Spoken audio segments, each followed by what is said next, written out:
Ratio के concept में आज हम लोग टाइप 23 को पढ़ेंगे और टाइप 23 में कॉपर तथा जिंक के मिश्रण पर प्रश्न है।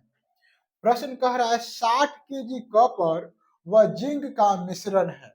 मतलब कॉपर और जिंक को मिला देते हैं तो टोटल 60 केजी का एक मिश्रण है, जिसमें कॉपर व जिंक का अनुपात 7:3 है। यदि 4 केजी जिंक निकाल दे तो कॉपर व जिंक का नया अनुपात क्या होगा। बहुत इंपॉर्टेंट क्वेश्चन है, इसको ध्यान से समझेंगे। क्या है? कॉपर है और जिंक है, ठीक है। कॉपर और जिंक का अनुपात कितना है? तो 7:3 में है कॉपर और जिंक। और टोटल कितना केजी कॉपर और जिंक है? यहाँ पर हमको अनुपात में टोटल मिल रहा है वैल्यू 10, टोटल 10 है। ये कह रहा है कि टोटल 60 है, यानी कि 10 का मान कितना है? 60 है। एक जीरो से एक जीरो कटेगा, यानी कि एक यूनिट का मान 6 हो जाएगा। एक यूनिट का मान कितना हो जाएगा? 6 हो जाएगा, ठीक है। तो यहाँ पर 7 का मान कितना होगा? तो 7 का 6 गुना हो जाएगा, 7 का 6 गुना 42, और यहाँ पर 6 गुना हो जाएगा तो 18। यानी कि जो हमें 7:3 कॉपर और जिंक का मिश्रण है, उसमें 42 केजी क्या है? कॉपर है, और 18 केजी क्या है? जिंक है।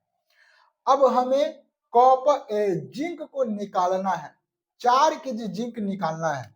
तो 4 केजी जब इसमें से जिंक को निकाल घटा देंगे तो कितना हो जाएगा? ये हो जाएगा 14 केजी। और ये जो है कॉपर, कॉपर में से कुछ नहीं निकाला गया है। कॉपर तो 42 का 42 ही रहेगा, और इसका क्या करना है? अनुपात बताना है, तो अनुपात कर दीजिए। कटने वाला वैल्यू है तो काट दीजिए। 14 से कटेगा, 14 एकम 14 और 14 तिया 42, यानी कि 3:1 इसका सही आंसर हो जाएगा, जो कि ऑप्शन नंबर बी में दिया गया है। यानी कि 4 केजी जिंक निकालने के बाद कॉपर और जिंक का अनुपात है 3:1 हो जाएगा। सेम टाइप का सवाल है, आप बनाने का प्रयास करेंगे। 60 केजी कॉपर व जिंक का मिश्रण है, जिसमें कॉपर व जिंक 3:2 में है। यदि 6 केजी जिंक निकाल दे तो कॉपर व जिंक का नया मिश्रण बताइए, नया मिश्रण का अनुपात क्या हो जाएगा? क्या है? कॉपर है और जिंक है, अनुपात में है 3 कितना है? 2 है। 3 2 कितना हुआ? 5। टोटल 5 हमको मिश्रण का वैल्यू मिल रहा, टोटल 5। लेकिन ये कह रहा टोटल 60 केजी, 60 केजी। टोटल 5 से 60 काटेंगे 12 बार में, यानी कि एक यूनिट का मान निकलेगा 12 केजी। तो यहाँ पर हमें 3 यूनिट का मान चाहिए। क्या यूनिट का? 3 यूनिट का। तो यहाँ पर 36 हो जाएगा। 2 यूनिट का मान चाहिए, 3 गुना करेंगे, 3 3 यूनिट का 2 यूनिट का मान चाहिए, यहाँ पर 3 यूनिट का मान चाहिए। तो 12 यूनिट एक का मान, 12 से गुना करेंगे, 12 3 36। यहाँ पर 12 निकला है तो 12 से गुना करेंगे तो 12 दूना 24।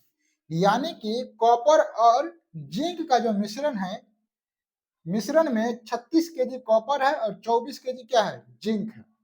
लेकिन अब कह रहा है कि 6 केजी जिंक निकाल देते हैं। तो 6 केजी तो हमको निकालना होगा, इसमें से 6 केजी घटा देंगे तो कितना हो जाएगा? 14 में से 6 गया तो 8, यानी कि 18 केजी हो जाएगा। और इसको तो हमको 36 से रखना है, इसमें से कुछ निकाल नहीं करना है, कॉपर में से कुछ नहीं निकालना है। तो अब नया जो मिश्रण होगा उसमें 36 केजी कॉपर होगा और 18 केजी क्या होगा? जिंक होगा। इसको अनुपात में बदलिए तो 18 से कटेगा 18 का 18 और 18 दूना 36, यानी कि 2:1 क्या हो जाएगा? इसका मिश्रण हो जाएगा नया का 2:1, यानी कि 2:1 2 कॉपर हो जाएगा और 1 जिंक हो जाएगा, जो नया मिश्रण होगा। क्या निकालने के बाद? 6 केजी जिंक निकालने के बाद। तो आशा करते हैं कि आज का वीडियो आपको अच्छे से समझ में आया होगा। आज के कंसेप्ट अच्छे से समझ में आया तो वीडियो को लाइक करें, अपने दोस्तों में शेयर करें, और इसी प्रकार के बेहतरीन कंसेप्ट के लिए हमारे चैनल को सब्सक्राइब कर लीजिए। मिलते हैं किसी अन्य क्लास में, तब तक के लिए जय हिंद।